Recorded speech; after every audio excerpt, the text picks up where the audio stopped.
Great. Hello and welcome to Dialogues of a Data Gal. I am Annika Sanderson and today I have very talented women in the fields of data and tech with me, Irene Bratsis and Mary MacCarthy. Irene is a New York-based product manager, data scientist, AI practitioner and community builder, organising events and other initiatives for women in AI and women in data. Irene is also contributing writer for the likes of Medium, Women in Data, Machine.Learning, Gesture Blog and CodeX, a data-driven investor, as well as a passionate advocate for diversity, equality and inclusion, and the elimination of bias in the AI systems. Mary MacCarthy, she is a data advocate for HighTouch.io, a San Francisco-based startup that coined the term reverse ETL. Her career has been driven by the quest to really understand information and tell stories about it. Now in the data industry and previously as an international news correspondent. Mary is outspoken on social justice issues, especially gender parity and Black Lives Matter. And she's also a solo mom to an 11-year-old daughter. Hello to both of you and welcome to the first episode. How are we all? Thank you so happy much. to be here. Yeah, yes. I'm delighted to start Women's Month with both of you. I know, it's very exciting. So obviously the theme for Women's Day this year is #BreakTheBias. So what I thought we'd sort of start the podcast with is talking a little bit about that specific topic. So I personally think, there's a lot of work that needs to be done within data, within coding, within AI, especially with, the learning models, to ensure that human input doesn't pass an inherent bias into the really important developments, like, for example, with the metaverse or any sort of product design. So I thought it would be great to get both of your take on this really, and where you think the industry is at currently and where it needs to be really. So if Irene, do you want to take it first? Yeah, the metaverse has been really interesting, actually. Mary, I don't know if you saw that article, but there was an article recently where they were like, oh, we have to scale back actually because, people were abusing women or abusing their avatars, and it's like, oh, great, here we go. I know, it's supposed to be this utopia and it's just the same dystopia we live in the real world. Yeah, and I've been pretty apprehensive about it, honestly. I want to be a fan, I want to be excited, but I do have a hard time believing that, this is going to be this like foundational thing that, Meta wants it to be, right? I don't know if we're going to get to the point where we're having meetings in the metaverse. It does feel to me a little bit like a trend, but then I see homes are being sold in the metaverse for $400,000 and I get very confused. So yeah, apprehensive, I guess is my word. Okay, absolutely. How about you, Mary? Yeah, I want to take the bias question just for more of a, not even looking at, actual coding or algorithms or something as, amazing as the potential metaverse happening. But just when we build any of this technology, what does it start with? It starts with the people and the teams, and the fundamental thing to prevent bias or to remove the bias from the systems we are creating and have created is diverse teams. Like, so many mistakes have been made by companies if you just had one woman on your team, or if you had people of color on your team, or if you had, someone from a different part of the world, or someone from a different socioeconomic background. And so many of these big technology, data, machine learning questions, all of them come back to the fundamentals of humans, and just starting with, a good team like you might have, 30 years ago when you were, I don't know, creating a TV station or a newspaper, have diversity and a lot of women. Exactly. No, I definitely agree. Really good points made there as well. Suppose sort of moving on to a slightly more sort of personal note. So what would you say, have you noticed anything or, you know, experienced anything personally, you know, around the struggles of being a woman in data? I'll start with this because I came from traditional media, mostly television, multimedia, radio, which is, even though it's not as male dominated as data and tech, ultimately, like most industries, it's men who make it to the top for a variety of reasons. And that was actually a very toxic environment. So for me, as I've only been in the data and tech world now for a year of studying and a year of actually working, and it's been a really pleasant surprise. I am probably seeing it with rose-colored glasses, again, because I came from such a dark place. Yeah. But one example I want to give, when I started job hunting, I just got really active on LinkedIn, and I met people like Irene, who, you know, is very much more established as a professional than me. And yet, I think I first went to one of your book clubs, Irene, and I was, you know, hadn't even read the book, and I was super intimidated by all these amazing women, and they were so welcoming. And I was not expecting that. And it was almost too good to be true. And it turned out to be authentic. The people like Irene stayed in touch and encouraged me. And it's really been wonderful. I'm not saying that there's not huge challenges, but for me so far, it's been a positive experience. Amazing. Yeah, I would echo that. You know, what really struck me in general in the world of data was, you know, I would reach out to people before I even thought about it, and I would reach out and ask for their perspective, any advice. And I really got the sense that there was a real community, you know, and that's not something that I had experienced being in sales, account management. You know, most of my career was 8 years of that. So yeah, the concept that someone would just like take time out of their day to talk to you about their job or talk to you about the industry or where it's going. And I was reaching out to people that were super senior, you know, heads of departments, people that, you know, were PhD level, or, you know, people that had started their own startups, you know, so, and being in sales, you know, that kind of, muted a lot of my you know, shyness, right? I didn't have qualms about reaching out to people, and I was rewarded for that, you know, and that ultimately is what led me to pursue the field.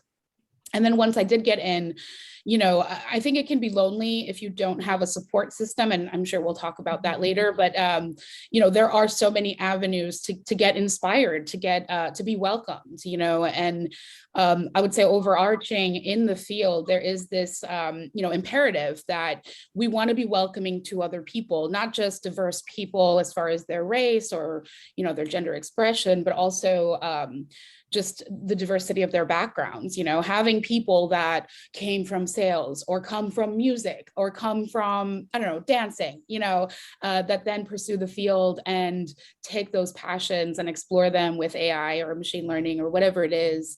You know, everyone's kind of in agreement about that, which is really, really nice and refreshing. Definitely. Yeah, and part of that is not just that people are welcoming and open in data. It's also that there's so many opportunities here that, to a certain extent, that is a smart strategy, right? They need to bring people in. And coming from journalism, I've seen has been a great respect for my background, and I think it would go, you know, for so many different backgrounds, that there's an appreciation for different ways of thinking, and that also helps with the diversity of perspectives that we need in this field. Absolutely. And just on the point of obviously having amazing groups like Women in Data, for example, like myself, I'm not in data myself at all. I just recruit in it. But obviously the sort of last few months that I've sort of really got into it, it's been amazing to see the community that is there. And, you know, everyone, as you've both mentioned, are just super welcoming. So it's been really exciting. I've really loved my journey towards data, and, you know, being able to speak to inspiring people like Irene. Obviously, we've been speaking to each other for quite a while now. So it's been really amazing. Suppose then, just sort of following my question, just as a follow-up question, really, have you had a specific event or, you know, a challenge in any point of your career within data? Yeah, I can speak to, well, before I finished my program, I will say one challenge was actually with my mentor, who had said at one point, if you get a job in data, sort of expressing this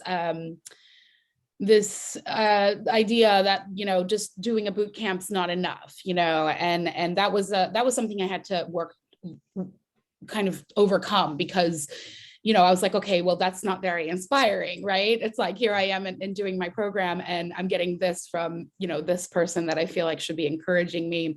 And I feel like it was a double-edged sword, because while it was a challenge initially to hear that, what it did was it kind of made me go further in the other side of it, which is to try to create opportunities for myself and to try to make as many connections in the industry as I could.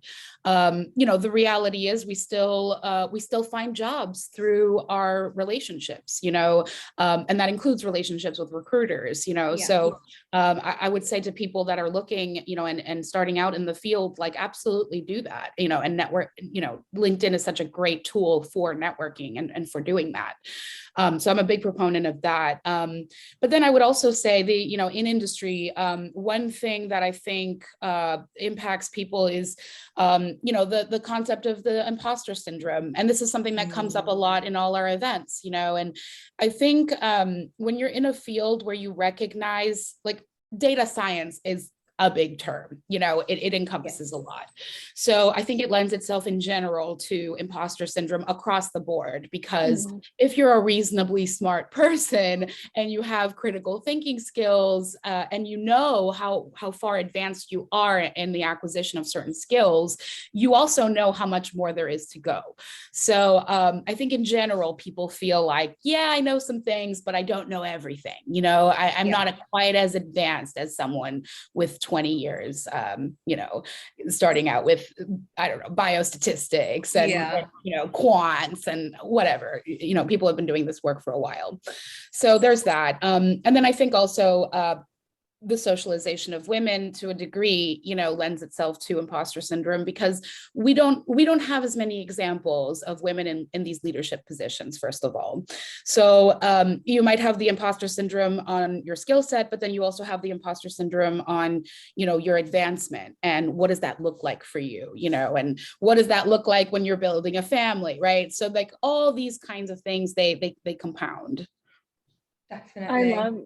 I love all of that, Irene. That's so, I'll touch on a little bit of that, because imposter syndrome is everything. I love that it's so, you can't be in this field even with someone with a PhD only knows like 1%, because it's always changing and it's all new. So we all struggle with that.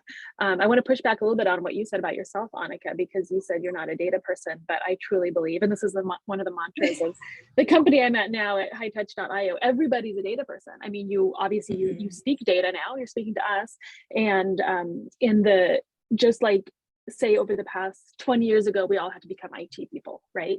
We all had to know how to use and speak IT. In the past 10 years, we've all had to become media people, right? You're not a media professional, but you have your own podcast. In the same way, now it's the advent of, we all have to become data people. I mean, you're in HR, you probably use and study data quite extensively, or think about it without knowing about it. So in that sense, yeah, we're all at different levels of this. We're all getting better. My big hurdle was prior to coming into the industry, kind of like what Irene said, thinking about having that imposter syndrome. I spent about 3 years thinking about transitioning into data or tech, and I was terrified.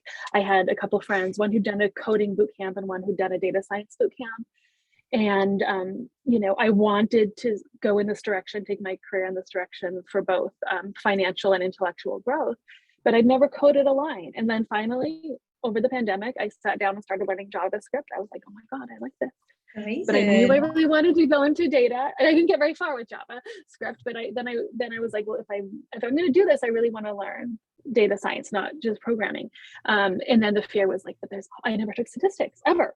But then I kind of dug deep, and in high school I was really, really good at math. I hadn't done anything since high school, which was a long time ago.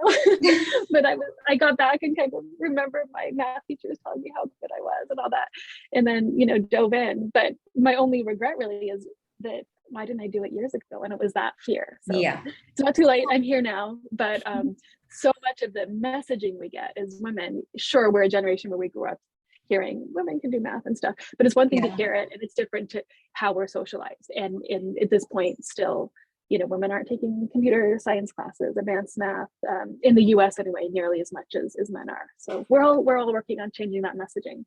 Exactly. And I actually looked into this, I think it was towards the back end of last year, and I think only about 23% of data scientists are women.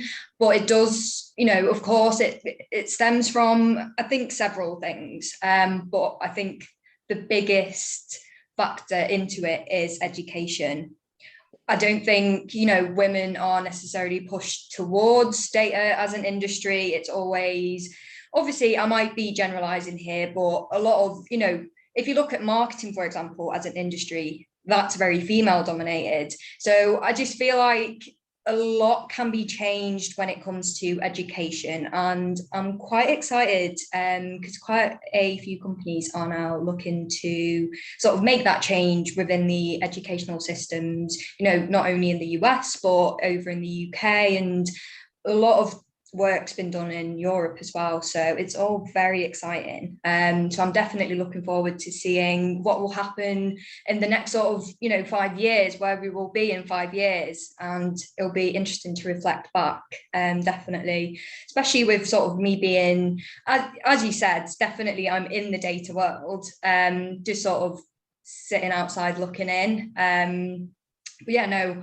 it'll be very exciting to see what sort of happens with the whole industry as a whole, as things start to progress and get better, and people start talking about it more and start making those changes. So yeah, very, very exciting stuff ahead for sure. Thank you so much for going over that as well. Really appreciate both of your insights.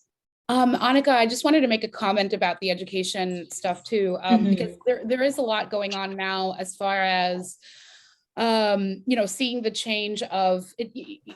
Yes, you need this pedigree, you need this experience versus anyone can get these skills, and I think more and more companies are like starting to value not just how you acquire them, but like, how you're motivating yourself, like in many ways, being able to acquire those skills on your own is actually showing like more ownership and more motivation than going to like a traditional school, getting a master's, whatever it might be. And the other thing, when I started, and I did a boot camp, and I did MOOCs, like I did like online programs. So when I started, I thought, the master's programs, like that's where they're really doing the real stuff, and then I realized, in some cases, in some of these master's programs, like they don't even learn Python, or it's like an elective, it's like, you code how you want, you code in R or you code in Python. So that's something that's interesting. Like the skills themselves are just getting fragmented, and it's not really so important how you get them. It's more important how you're using them and how you're applying them. And that's why it's so, they want to see your portfolio. They want to see what kind of projects you're doing, because you're applying those skills. You're not just getting them and then just letting them be in the ether. Yeah, definitely. Just suppose following on obviously our conversations around, especially data being a very male dominated industry, what sort of advice would you give to any of the women hopefully listening to this podcast in, just around career progression or salary, or, even those working relationships, being a woman in this specific industry? I'm going to repeat a little bit of what we said before: community, reach out to women at other companies and ask them to be your mentor, find people on LinkedIn, find us. In worst case, somebody doesn't respond, but if you need advice, even about something like salary negotiation, because how do we learn things like that typically? We happen to have a parent or a sibling or a close friend who works in the industry, and so many people don't have that. I'm lucky with the salary negotiation. I speak quite very openly about the fact that I'm a single mom, just because I think it's important to put that out there, that, you know, that some of us women or some dads are out there doing that. And for me, I had to learn as soon as I became a single parent about 11 years ago, to negotiate salaries really aggressively in my household. So that was even, I learned to do that when I was in media, and it's a great skill. There, you can literally Google how to do it. The great thing about data and tech is there's room to negotiate and room to push back. So definitely.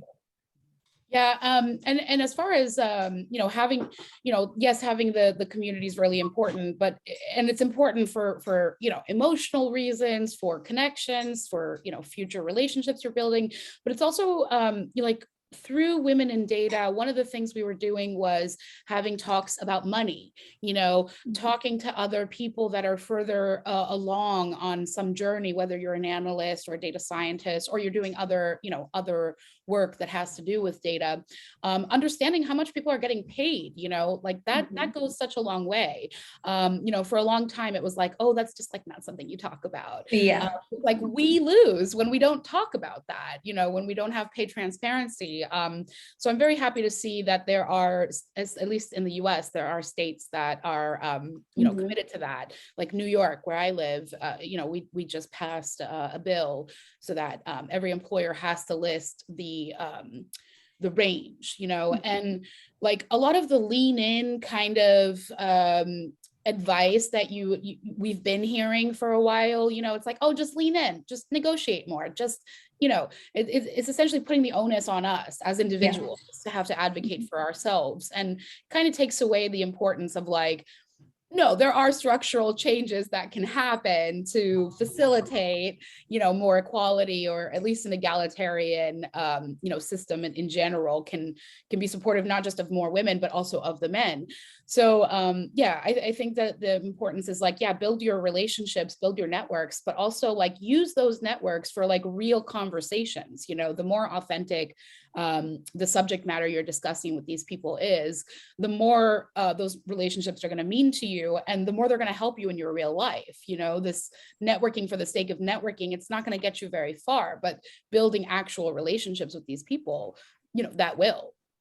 Definitely. And I like to push as much as I can this culture too, that yes, we find meaning in our work, and you know, love our work ideally, but work is work is a job, and you know, it's for money. And you know, I do not hide the fact that my absolute primary top motivation for going into data and tech was money. I needed an upward financial trajectory as a head of household to provide for myself and my family. That was not going to happen in media, and it's about money, beginning and end. And then within that is, fortunately, I do love it and it's a lot of fun, but a job is a job at the end of the day.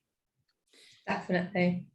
And I also wanted to speak to this, you know, you're saying advice for women out there. You know, for me, I mean, I had reached the end of the line for me, for my previous career. I was not motivated. I was, I just felt like I was looking at more and more reservation than I was looking at expansion, you know, and getting to this field, at first I was kind of like, okay, I'm going to be a data scientist. Like, that's what I'm going to be. That's what my goal is. And then I became that. And then I was like, oh, actually, like, I like talking to people. Like, I like doing the other things, you know, being closer to the business, to the leadership, to the strategic conversations. So for me, product was a way to do that. So like, that's what I always tell people. It's like, yeah, learn these skills so that you know what it is. I mean, you're learning Python, Annika, and I love that you are, because you're recruiting into these roles. So it's so nice to have that like direct knowledge of what they're actually doing. It's good for me to know what data scientists are doing, what machine learning engineers are doing, because I support machine learning products. So, you know, like, that's what I always tell people is like, okay, chase that title. Like, I get it, trust me, but you can make money in other ways, and your knowledge is only gonna broaden your perspectives, you know, like refining it for a certain goal, you might find once you achieve that actually like your aim is much broader. And that's what this field I think offers. I mean, data scientists aren't going anywhere for a while. If anything, we're going to start to see the title start to become more specialized, because there's just going to be more and more work out there. So and that doesn't just mean for data scientists, it means for everybody else that supports data science function. So yeah, there's a lot of opportunity there, and to Mary's point, a lot of upward mobility as well. And that gets at the point, Irene, that again, of community, because how do you know about, like, I did a data science bootcamp. I thought I'm going to be a data scientist, and it was only thanks to community and mentorship from friends and people I met on social media that I learned of all these different titles. So what I do, data advocate, some people call it data evangelism, is, working for a company, but speaking to the data community online, the conferences, stuff like that. How the heck would I have known that's a job when I'm coming from a different industry? And, fortunately, one of my mentors is an evangelist on the coding side. Years ago, she told me, you should do this. And I was like, what is that? Sales, marketing? Like, I can't see myself. But yeah, that's kind of that, there are gates to all these different titles. And the more we can do to bring people in past these gates and say, you have the basics of the technical skills. We all need to learn a little bit about Python and SQL if we're doing data. But once you have that, you don't have to do that as a career. You can do product, you can do even people management. You can do so many different things. Become an evangelist like me. And it's incredible. And the opportunities are endless for women. And I wish more of them knew.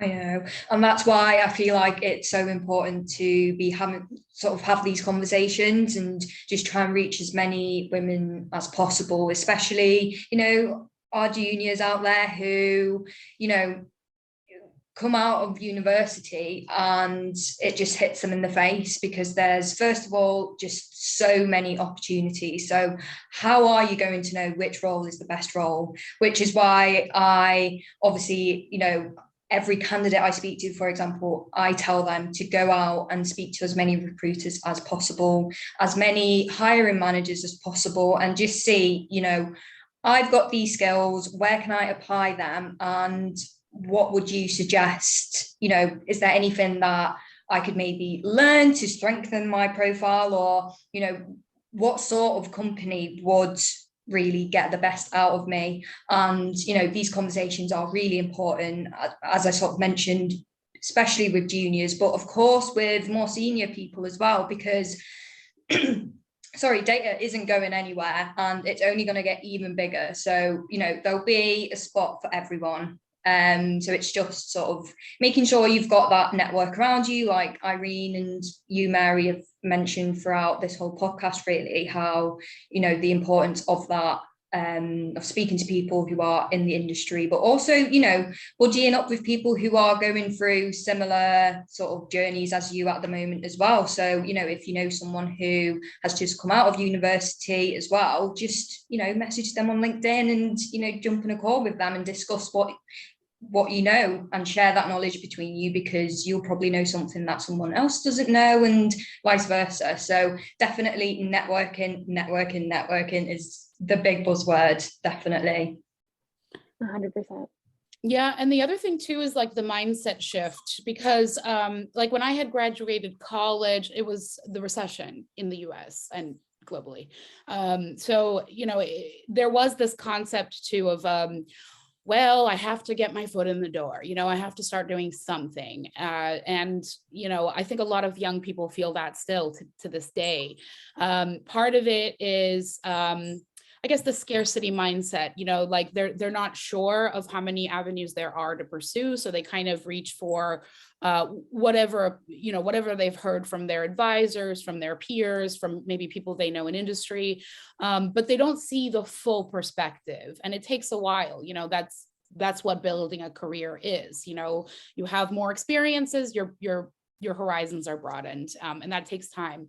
But what I always tell young people, like one of my cousins in London, she's graduating and she's entering the job field, and I said, well, you have interests, like there are things that you've done already, and she's doing marketing, but she's doing analytics and marketing. So I said, you already have things that you could pursue. Like, just because you're entering the field now doesn't mean you can't have some semblance of a job that you find really fulfilling, and a subject matter that you find really fulfilling, so just start with that. Because for instance, like one of my projects was a real estate comparing markets. It was a data product that I had made.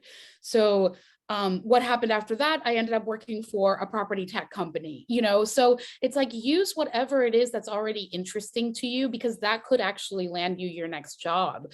And there's so much kind of scarcity mindset in general, and people feeling like, okay, this is fine, I'll start with this, and eventually I'll pay my dues, and then I'll get something I really like. And that's a little backwards. It's like, why not start with like something that is a passion already, and see where that leads you, because you might be proven wrong. You're sounding very Californian, Irene, talking about overcome the scarcity mindset and manifest what you want. But fortunately, we're in an industry where you can do that. And I've been mentoring a lot of people on LinkedIn, newcomers to the field. I run this private LinkedIn group with people from all around the world. And one focus that a lot of people have is not necessarily boot camps, but doing certificates, which can be great. And if you're doing an online certificate in data, I would say just make sure it's not an expensive one. There's so many good ones out there that are not expensive. But then they're kind of like, oh, I got my certificate. Now employers or recruiters are looking for me. And I'm like, no, certificate is step one. Do projects. And it can be related to something you like in your daily life. So this one example, I don't know the name of the guy, but it was a member of the group who's in Lebanon, and he had used BMW he needed to sell because he was moving somewhere else. And so he just did a data study on, when is the best time in my local market to put my car on the market? Where are the best sites to post it on, to get a maximum price? Very simple daily life problem, very accessible data that he was able to find. And he found a solution to his problem and got, top price for his car. And that is a beautiful project to show any employer. So do your certificates or your training, your MOOCs, what does that stand for? Massive online course, something like that. Yeah. Do your, or just watch a bunch of YouTube videos and then start doing projects and put them out there like crazy on LinkedIn. Use LinkedIn the way that, people might use Facebook and Instagram and post and communicate. And that's how you're going to get your jobs. That's how I've gotten my jobs. People have come to me. I have a friend who got a job at a huge tech company just by posting on somebody's LinkedIn comment. She didn't even have to reach out to him. She just made a comment on his post on LinkedIn, and he got the sense, wow, that's the type of person I need. And 3 days later, she was hired. So yeah, network. I think LinkedIn is the best, but there's probably other emerging platforms as well to do it on. Definitely. Yeah, and for every like kumbaya comment, I will add the caveat that I had many days where I would cry and say, why did I do this to myself? Was this a mistake? Oh my God. And I mean, that's why I say for emotional reasons, have a support system. Yeah.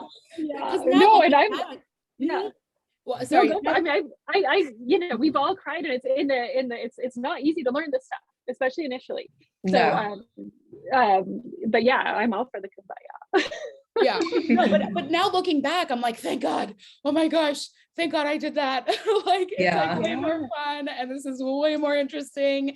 I mean, everyone's gonna have their own like philosophical reason, and wanting more money is like, there's nothing wrong with that. Like, Mary's right. We exchange our time for labor, for money, our labor for money. So there's nothing wrong with saying that at all. For me though, it was a little more like esoteric than that, like I was like, okay, if I you know, if I'm dying in a year, like what would be the thing that would like be interesting enough to do professionally that would like actually carry me through? And then if I don't die in a year, if I die in 30 years, like what is a field that would actually like keep me occupied and interested for that long duration?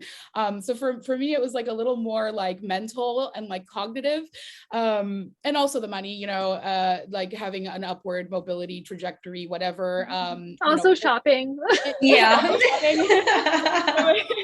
Because I was in sales, you know, so for the money you're making in sales, like you are hustling, you know, and it's kind of like, what have you done for me lately? It's not quite this like exchanging a skill set for money. You're exchanging like, you know, many hours, lots of emotional ties, conversations, trips, whining and dining. I mean, it was, you know, it was a lot. So I wanted to get out of that. But either way, you know, whatever your reason, just know that it's a commitment, you know, it's going to test you, unless it's something that you've been building over a long time. If you throw yourself into the pool off the deep end like I did, it will test you. So yeah, and it'll probably take time as well. It'll definitely take some time. You need to have patience with it, but as long as you utilize any tools, any, you know, connections that you have, then you're always one step closer to that end goal, which is, you know, a career in data, or if you've got a specific role in mind as well.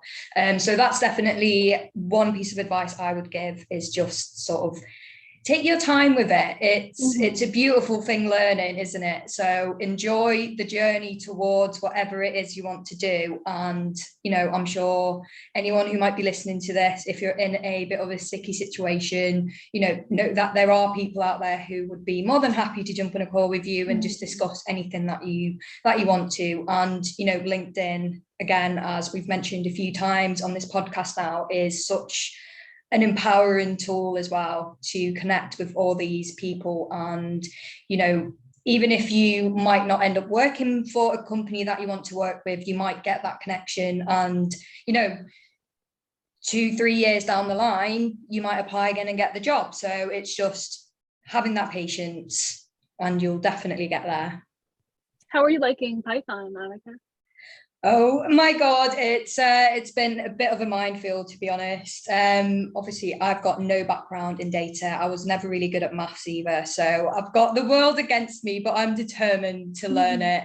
I did build my first machine learning model in random forest though, so that was exciting. That's huge. Yeah, so I'm just taking it slow, speaking to people about it, obviously organising a few calls here and there with people within the industry, within the community as well. And that's sort of the best thing about the industry, is the community, like nothing like it. And it's been absolutely amazing getting into it as well. Obviously, as a recruiter, there's probably a lot of, you know, not very nice ideas about recruiters, but there are good ones out there. And, you know, it is getting a lot better as well. So yeah, it's been a challenge to try and learn Python, but I feel like I've got, you know, all the tools I need to really make a go of it.